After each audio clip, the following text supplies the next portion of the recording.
Ahoy, mateys! I'm Ronnie with AutoZone, and I'm going to show you how to change the battery on your boat.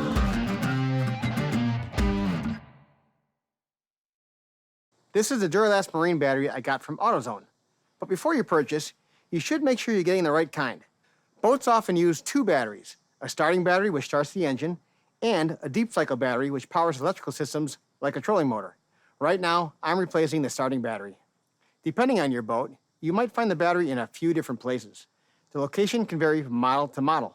If you don't know, consult your owner's manual. For this model, the starting battery is easy to access. Make sure the boat is secure, the engine is off, and no fuel vapors are present. And as always, wear your safety gloves and goggles. First, let's remove any hold-down clamps or straps that could be securing the battery. Now, we can disconnect the negative black cable and set it aside. Then do the positive red cable with a wrench. Make sure you don't place your clamps near any metal. Once everything's disconnected, you can lift out the old battery. You can take your battery to AutoZone for free testing and charging, or pick up a new battery. While you're there, grab some dielectric grease and a wire brush. Now, it's time for the new battery.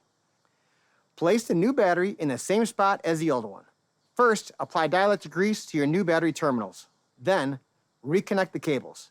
Start with the positive red one before the negative black one. Double check to make sure everything is secure and then replace the bracket, case, or cover. After that, your boat should be ready to go. And remember, the next time you have any battery trouble on any vehicle, swing by AutoZone for free battery testing and charging and any other battery needs. Thank you for watching, and for more tips, be sure to like and subscribe.